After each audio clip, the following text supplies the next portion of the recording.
National highway से थोड़ी दूर चाणक्य कैफे नामक एक पुराने ढाबे पर कुछ थके हारे मुसाफिर रुके हुए थे। वहां मंद मंद जल रही लालटेन की झिलमिलाती रोशनी और बाहर खड़े विशाल बरगद के पेड़ की घनी काली छाया ने पूरे वातावरण को एक अजीबो-गरीब रहस्यमय रूप दे दिया था। कैफे में अदरक वाली चाय की तेज सुगंध के साथ साथ हवा में अनजाने डर का धुआं भी घुल रहा था। लकड़ी की बेंचों पर बैठे लोग चाय पी रहे थे। तभी जगदीश ने अपनी आवाज को धीमा करते हुए फुसफुसाहट के अंदाज में कहा, यार, तुमने अभी तक नहीं सुना क्या? वही सफेद लिबास वाली भूतनी जिसके बारे में पूरा शाहपुर गांव बात कर रहा है, वो कल रात फिर से दिखाई दी। मुझे किसी ने बताया कि वो पुश्तैनी वीरेंद्र हवेली के ढहते हुए कुएं के पास खड़ी थी, एकदम सड़क के किनारे। अरे हाँ, मैंने उसे अपनी आंखों से देखा है। वो सफेद साड़ी पहने अपने उलझे खुले बालों को हवा में लहरा रही थी। मुझे लगा जैसे वो अचानक मेरी कार की हेडलाइट्स में हवा से प्रकट हुई हो। मेरे तो रोंगटे खड़े हो गए थे।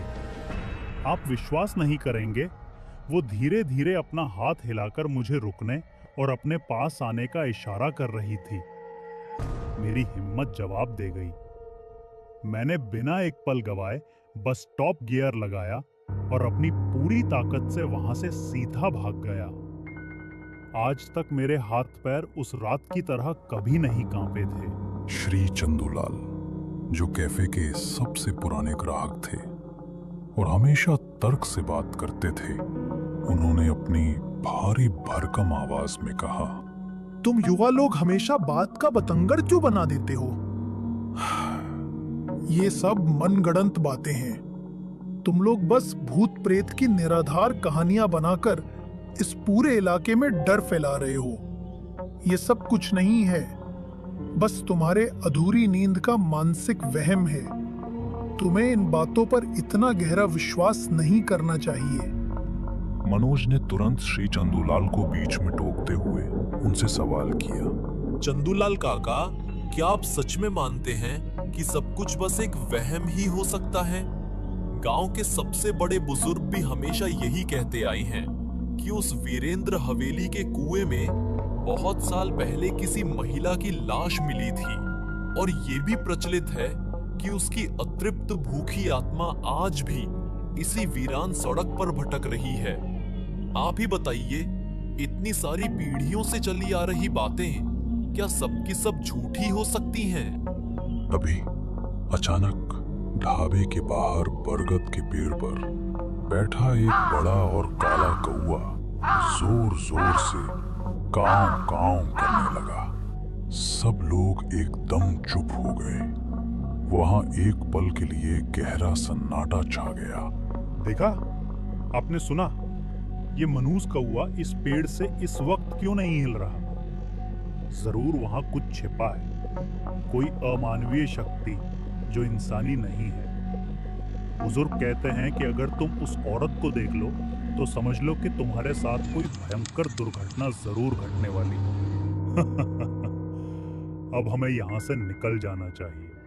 अरे यार, अब बस करो और चाय पियो, नहीं तो ये चाणक्य ढाबे भी जल्दी ही भूत प्रेतों की कहानियों का अड्डा बन जाएगा और यहाँ कोई ग्राहक नहीं आएगा। हमें अपने धंधे का नुकसान नहीं करना चाहिए। ढाबे पर फिर से गहरा सन्नाटा छा गया।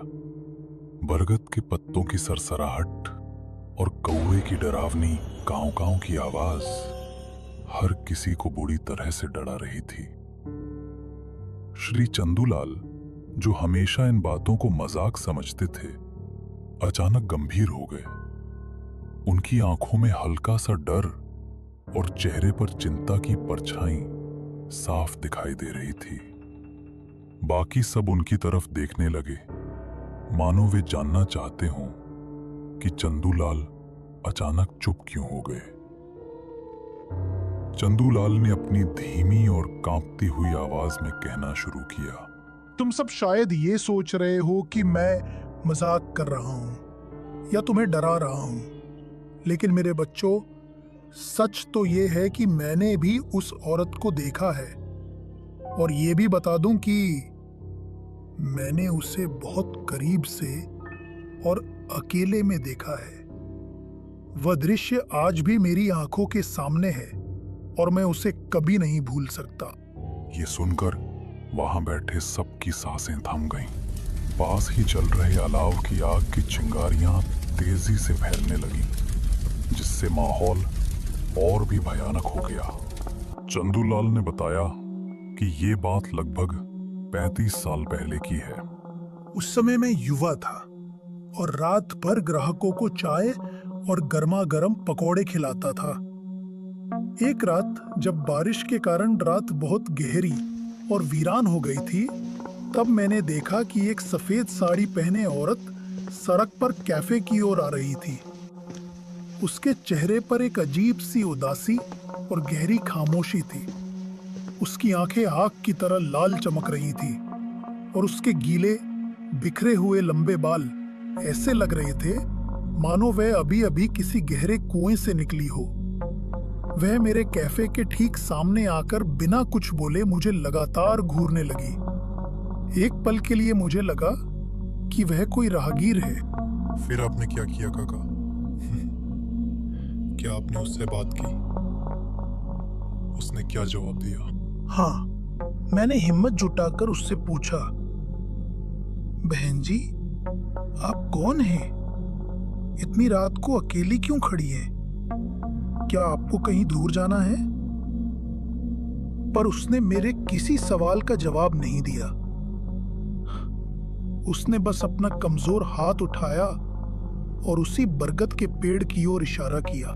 चंदूलाल की आवाज अब बुरी तरह कांप रही थी। उन्होंने बताया कि वो औरत धीरे धीरे बरगद के पेड़ की ओर बढ़ने लगी। वह भयानक दृश्य आज भी मेरी नींद उड़ा देता है। उसके पैर जमीन पर बिल्कुल भी नहीं पड़ रहे थे, वो बस हवा में आगे बढ़ रही थी।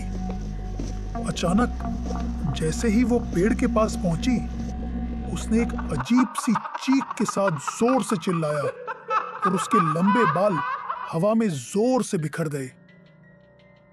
चीख इतनी भयंकर थी कि मेरा दिल बैठ गया। उसके बाद वो औरत पल भर में गायब हो गई। जब मैंने डरते डरते बाहर देखा तो बरगद के पेड़ के नीचे सिर्फ ताजा खून की कुछ बूंदें टपक रही थी। मुझे आज तक समझ नहीं आया कि वो क्या था और वो खून किसका था। श्री चंदूलाल चुप हो गए। ढाबे पर बैठे सभी ग्राहक डर के मारे वहां से चले गए। अब किसी की हिम्मत नहीं हुई कि वे रात में बाहर देखें। गांव से कुछ दूरी पर एक छोटे से घर में रवि और उसकी पत्नी प्रियंका के बीच एक भयंकर झगड़ा चल रहा था। घर में नवरात्रि की पूजा का माहौल था, लेकिन उनके रिश्ते में ईर्ष्या, लालच और अहंकार बुरी तरह से भरा हुआ था। प्रियंका, क्या तुम मेरी बात ध्यान से सुन रही हो?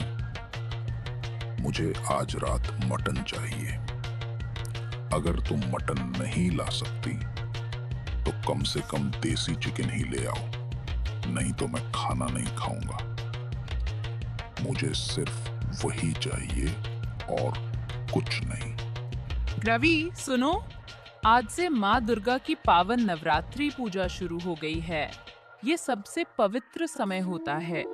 इस समय में मांस खाना बहुत बड़ा पाप है।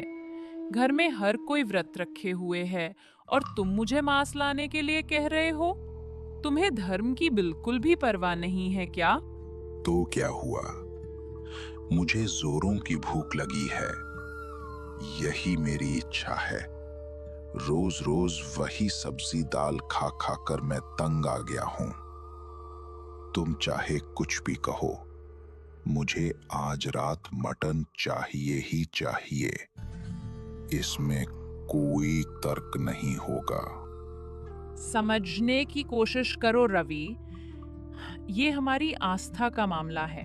पूजा का पावन समय है। ऐसे में ये सब खाना ठीक नहीं है। क्या तुम्हें मेरी परवाह नहीं है? क्या तुम्हारे लिए सिर्फ अपनी इच्छा ही सब कुछ है?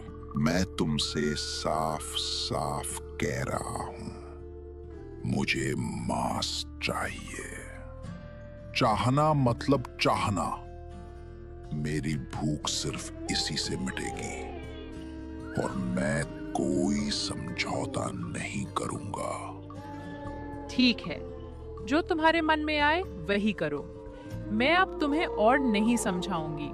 मैं अब चैन की चाय पीने के लिए चाणक्य कैफे जा रही हूँ। वहीं बैठकर अपना समय बिताऊंगी। प्रियंका गुस्से और थकान में ढाबे की ओर चल पड़ी। रास्ते में बरगद के पेड़ की छाया और ठंडी हवा ने उसके मन में थोड़ा डर पैदा कर दिया। लेकिन जब वो ढाबे पर पहुंची और गांव वालों को भूत की कहानी सुनते देखा तो उसकी सारी चिंता धीरे धीरे डर में बदल गई। ढाबे में रमेश ने प्रियंका को देखते हुए कहा, अरे प्रियंका, आओ, बाहर तेज तूफान आ रहा है। बैठो, चाय पीकर थोड़ी तसल्ली करो। हाँ सुरेश, घर पर मेरा दिल बहुत भारी था। मैंने सोचा कि यहाँ आकर थोड़ी शांति मिल जाएगी। भारी होना जरूरी है बहन, जब दिल पर कोई अनजानी छाया हो। इस समय सबकी निगाहें श्री चंदूलाल पर टिकी हैं। काका, क्या आप फिर से वही पुरानी भूतनी वाली कहानी सुनाने वाले हैं?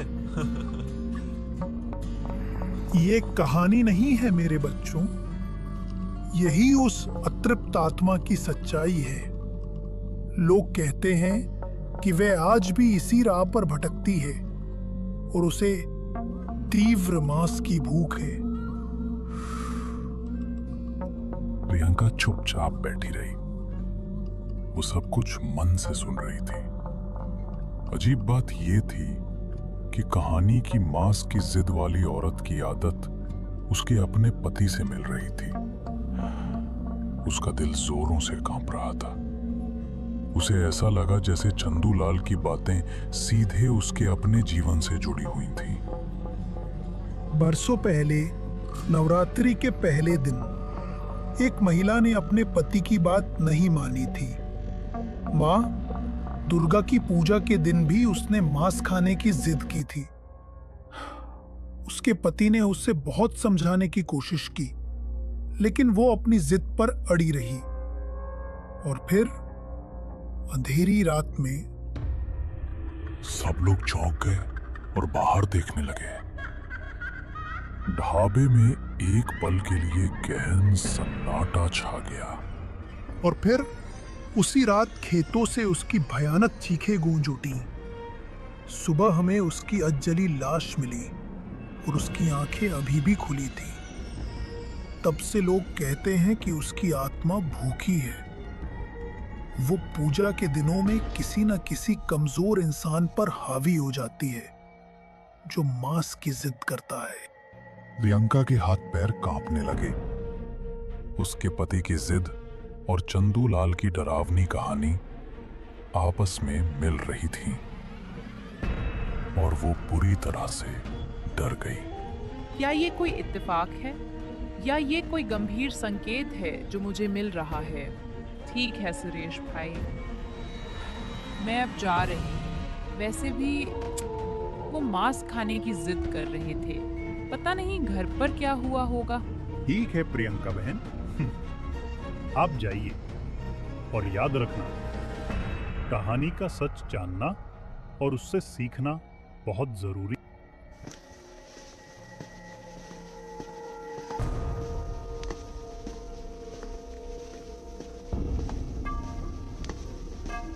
घर में तेज आंधी के कारण अंधेरा था। प्रियंका ने दरवाजा खोला और अंदर गई। रवि गुस्से में था। मुझे मटन चाहिए, मुझे आज ही चाहिए। पूजा पाठ और व्रत का बहाना मत बनाओ प्रियंका। मुझे अब और भूख सहन नहीं होती। अरे तुम्हें समझ में क्यों नहीं आता? आज से माँ दुर्गा की पूजा शुरू हो गई है। ऐसे दिनों में मांस खाना बहुत बड़ा पाप है। मैं तुम्हारी इस जिद को कभी पूरा नहीं कर सकती। पाप? मुझे किसी पाप का डर नहीं है। ये मेरा अधिकार है और मैं इसे चाहता हूं। मुझे खाने दो। प्रियंका हैरान थी। रवि की आंखों में एक अजीब सी चमक थी, मानो कोई और उसके अंदर बोल रहा हो। वो अकेला नहीं था। एक अंधेरा साया उसके इर्द गिर्द तेजी से मंडरा रहा था।